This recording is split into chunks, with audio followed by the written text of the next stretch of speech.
Dadperfectrevenge. I was sitting in my neighbor's truck, 200 yards from my own front door, watching my son-in-law sign my name on a deed transfer. He thought I was 2 states away. He was wrong. My name is Howard Calloway. I'm 67 years old. I spent 28 years as a building contractor outside Columbus, Ohio, and when I retired, I kept my hands busy doing the only thing I've ever really known, building things that last. The house I'm talking about, the one my son-in-law Roland was trying to take, I built that myself starting in the spring of 1989, poured the foundation, laid every beam, mixed the mortar for the stone on the front facade. My wife Lorraine painted every room while I was still framing walls. We moved in 6 weeks before our daughter Nadine was born. That house has been ours for 35 years, and for about 14 months, I watched a man try to take it from us. The house sits on 1.8 acres outside Columbus. 3 bedrooms, double garage, and a workshop out back I put up myself in 1994. I do woodworking out there, cabinets, furniture, cedar chests, the occasional dining table. It's where I keep my tools and my records, and a few things I'll get to in a minute. County assessed the property at $520,000 last year. Lorraine and I had talked loosely about downsizing someday, nothing urgent. She's 63, retired school teacher, has some heart trouble her cardiologist calls manageable. I call it something I think about every morning when I get up before she does, start the coffee, and listen to make sure I can hear her moving around in the bedroom. Nadine married Roland Pruitt 9 years ago. He does commercial real estate out of Fairfield County, wears expensive watches, talks fast, always has an angle. I didn't dislike him right away. It took about 6 months before I had a clear picture of who he was. He was the kind of man who looks at other people's things and does math in his head. He did it at holiday dinners. He did it on weekend visits. I'd catch him glancing around the living room, the built-in shelves I made from reclaimed pine, the stone fireplace I laid myself over one very long November, and his eyes would go slightly distant, not appreciating, calculating. I never said anything to Lorraine about it. She had enough to manage, and I told myself I might be wrong. I wanted to be wrong. I wasn't. The first call came on a Tuesday evening in October, about 14 months before everything fell apart. Roland called around 7. I was in the workshop sanding a cabinet door. He made some small talk, asked about Lorraine, mentioned the weather. Then he said he wanted to talk about estate planning. He used the phrase protecting your assets, said he had a colleague, a tax attorney, who had helped several families transfer property to their children in a way that saved a lot down the road. Said he'd be happy to set up a meeting. I set down the sandpaper and told him I already had an attorney. Her name is Sylvia Okafor. I've worked with her for 18 years. She knows every document I own. Roland said Sylvia was a general practitioner and this required a specialist. He said it with the smooth confidence of a man who's used to people nodding along. I said I'd think about it. I thought about it for 20 minutes, then called Sylvia. She picked up on the second ring. I told her exactly what Roland had said, word for word. She was quiet for a moment. Then she said, "Howard, do not sign anything. Not a power of attorney, not a transfer deed, not a gift letter. Call me first." I told her I understood. I went back to the workshop and finished sanding the cabinet door. Then I went inside, ate dinner with Lorraine, and didn't say a word about any of it. Over the next 3 months, I paid close attention. The pattern wasn't hard to read once I was looking.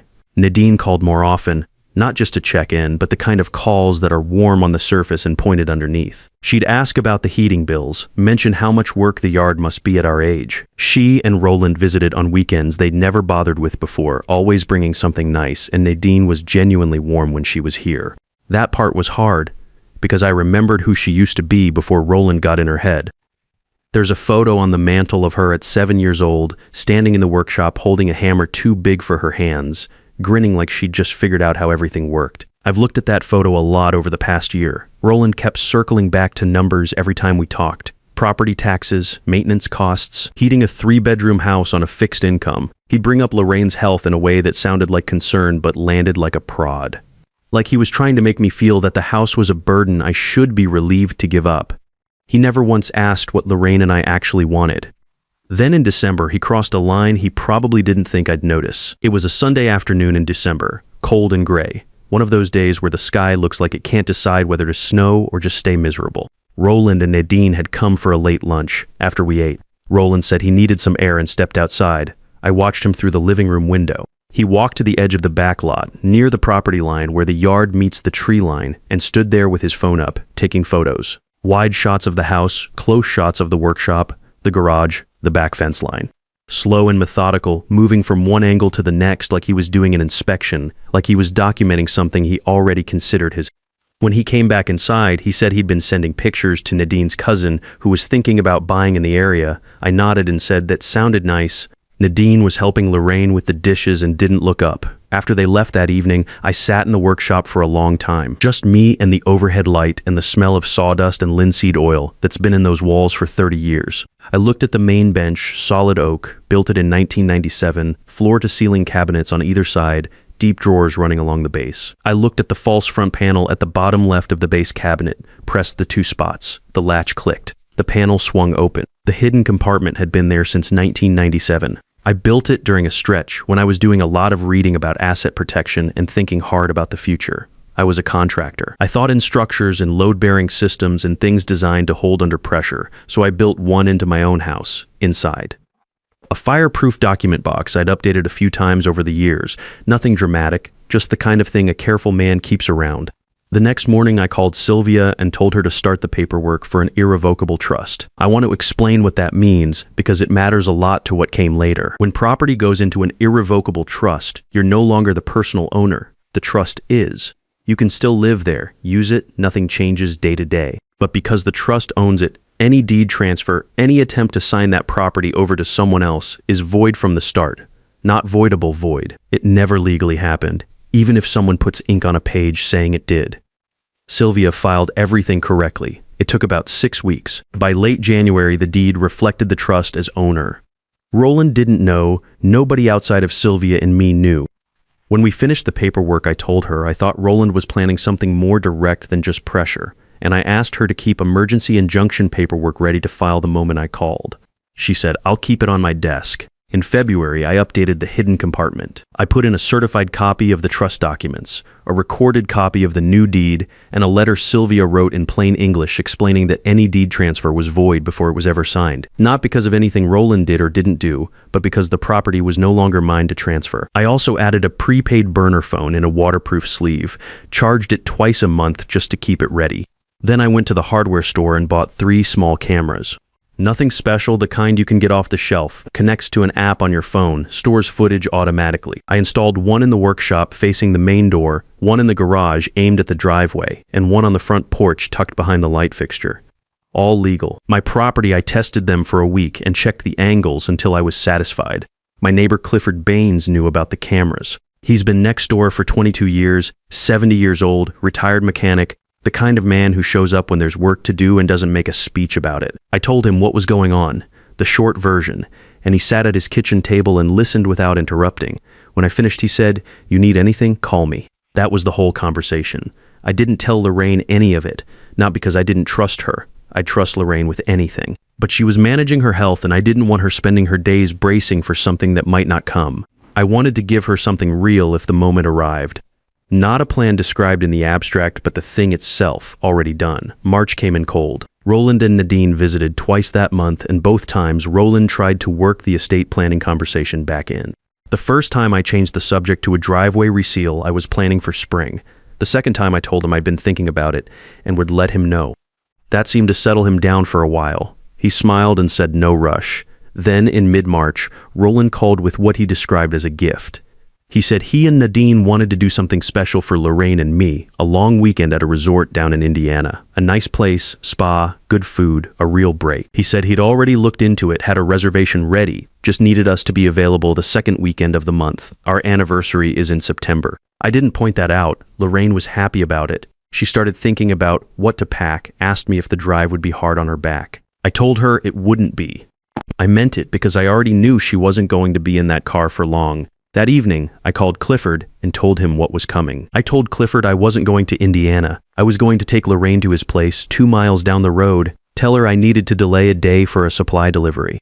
And if a car he didn't recognize showed up at my driveway that weekend, I wanted him to call me immediately. Clifford said, "That son-in-law of yours?" I said yes. He said he'd be watching the Friday Roland drove us to the resort. He was relaxed the whole way, chatty, pointing out things along the highway, asking Lorraine about the spa menu he'd printed out for her. He carried our bags in himself, told us to enjoy every minute, said he and Nadine would be back Sunday evening to pick us up. He shook my hand at the door and told me not to worry about a thing at home.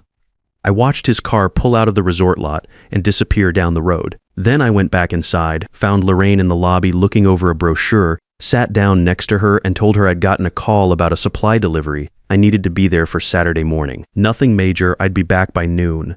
She was disappointed. I could see it, but she said okay. I told her to get settled and I'd meet her for dinner. I drove straight to Clifford's place and got there just after 9 in the evening. We sat at his kitchen table, drank decaf, and mostly kept quiet. 22 years of being neighbors means you don't need to fill every hour with talking. The kitchen smelled like motor oil and old wood, the same way it always has. His dog slept under the table the whole night. At 9:47 the next morning, my phone buzzed on the table between us. Camera notification. Front porch, I opened the app. Roland's car turning into the driveway. Then a silver sedan I didn't recognize pulling in right behind him. Then Nadine's car. Clifford leaned over and looked at the screen. Neither of us said anything. I switched to the workshop camera, the angle that covered the driveway and the front door both. Roland got out first. The man from the silver sedan followed. He was carrying a bag, the kind with a shoulder strap, and he moved with the business-like pace of someone who had a job to do and planned to be done with it quickly. That was the notary. I figured it out before he even got to the door. Nadine came last. She was moving slower than the other two, hands in her jacket pockets. I switched to the interior camera, the one I'd positioned in the workshop, facing the window that looks into the kitchen. The angle wasn't perfect, but it covered the kitchen table clearly, my kitchen table. The one I built from a white oak slab I found at an estate sale in 2003, sanded and finished over 3 weekends that fall. I remember Lorraine standing in the doorway watching me finish the last coat and saying it was the most beautiful table she'd ever seen. Roland walked in and went straight to that table. He put down the folder he was carrying and opened it. The notary set his bag on a chair, pulled out his kit, laid a document flat on the table surface, and pointed to something near the bottom of the page. Roland nodded. He looked comfortable, like a man walking through a transaction he'd already completed in his head a dozen times. Nadine stood near the kitchen window with her back to the table. She was looking out at the backyard. Not at Roland, not at the document, not at anything happening behind her, just the backyard. I watched Roland pick up a pen. He signed my name, Howard Calloway, on a deed transfer for a property that hadn't been legally mine to transfer since January. I set the phone face down on Clifford's table. He looked at me. I said, "Call Sylvia. Tell her it happened." He made the call while I picked the phone back up and dialed the police non-emergency line. I told the dispatcher I had video footage of a man forging my signature on a deed transfer at my property right now, that my attorney was filing an emergency injunction as we spoke, and that I needed a unit to meet me at my address within the hour. The dispatcher asked if the individuals were still on the premises. I checked the camera feed, all 3 cars still in the driveway. I said yes. Then I told Clifford to drive. We came down the street slowly and parked 2 houses back. I could see Roland's car in the silver sedan in the driveway. A few minutes later, a patrol car turned onto the street. Sylvia's car came right behind it. I got out of the truck and walked up the driveway. Roland came out the front door about 30 seconds later with the folder under his arm. He saw me and stopped mid-step, his mouth open slightly. Whatever he had planned to say when he got back to the resort Sunday evening, whatever story he'd worked out, none of it applied anymore, and he knew it the second he saw my face. I didn't say a word. I held up my phone and pressed play on the footage. Roland at my kitchen table. Roland with the pen. Roland signing Howard Calloway in a house he thought was empty. 41 seconds, full screen, no sound needed. His face went still. Nadine came out behind him and stopped on the front step. She looked at Roland, then at me, then at the patrol car pulling up to the curb. She didn't move. She stood on the front step of the house where she grew up, where there's still a height chart penciled on the inside of the garage door frame. Her height at age 4, age 6, age 9, age 11, the last marked the year she decided she was too old for it. Lorraine wrote the dates in her handwriting next to each line. I've repainted that garage door twice, never touched those marks.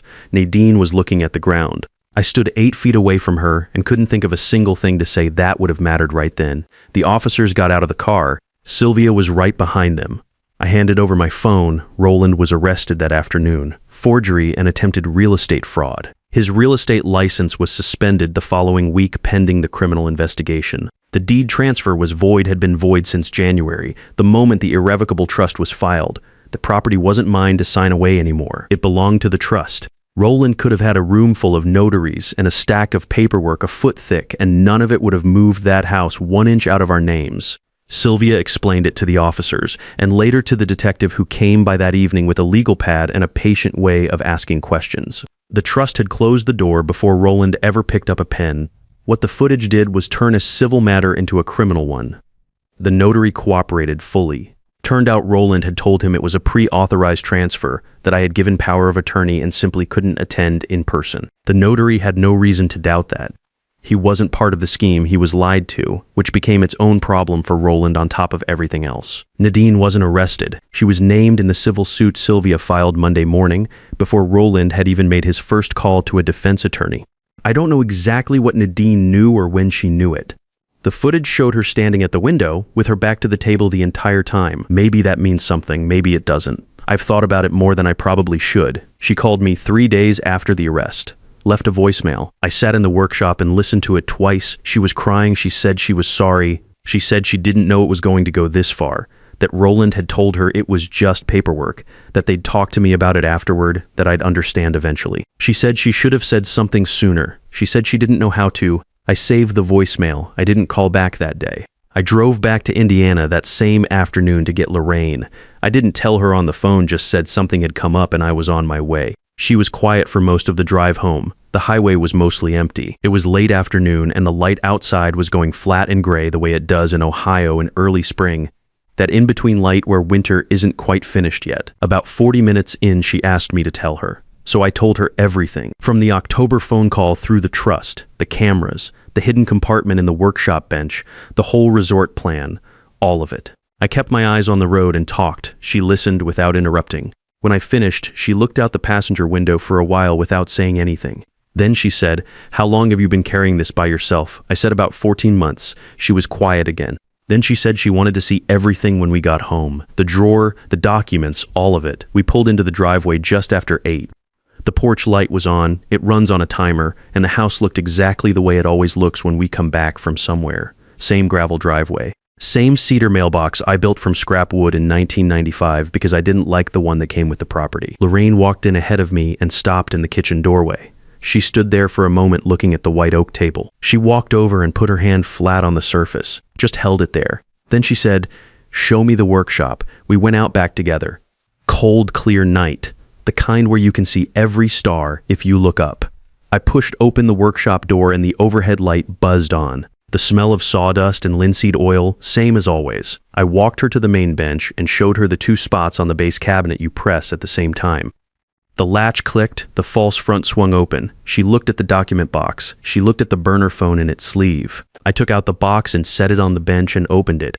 Showed her the trust documents, the deed, Sylvia's letter. She read the letter slowly all the way through. When she got to the part that explained the deed transfer was void before Roland ever signed it, that the trust had already made it legally impossible months earlier, she stopped and read that paragraph again.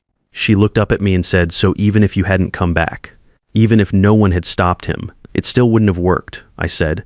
"Not even a little." She stood there for a minute, then she said she understood why I hadn't told her. She said it made sense, knowing how I think. But she said going forward, she wanted to know, she wanted to be part of it. I told her there won't be a next time. She said, "I know." But still, I put everything back in the box. We stood in the workshop a while longer, not talking much, just standing in the space I'd built 30 years ago with the same hands that built the house and the table and the garage door, with the height chart still penciled on the inside. Nadine at 4, at 6, at 9, at 11, Lorraine's handwriting next to every mark. We updated the will in April. Roland and Nadine are excluded.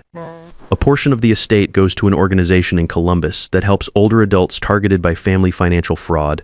Sylvia told me she'd never had a client respond to attempted theft by setting up a donation. I told her it seemed like the right thing to do with it. Nadine called again in May. We talked for about 20 minutes. No clean answers. She said she was done with Roland. I told her I hoped that was true. I told her I wasn't ready to talk about what comes next, but the door wasn't closed. That's where we left it. Most mornings I still walk through the house before Lorraine wakes up. Through the kitchen, out to the workshop, through the garage, onto the back porch. I look at the 1.8 acres. I look at the cedar mailbox. I look at the stone facade I laid in the fall of 1989, one course at a time. Everything I built is still here. People ask me how I knew to prepare that far ahead. I tell them I'm a contractor. I spent 28 years building things that had to hold weight long after I walked off the job. You don't build a load-bearing wall and hope it works. You build it to work. You plan for the pressure before it arrives. Roland forgot just one thing. He forgot that I built it. And everything I build to last. Real security isn't hoping nobody comes for what you built. It's making sure that by the time they try, There's nothing left for them to take. The house didn't survive because I fought for it. It survived because I protected it years before I needed to.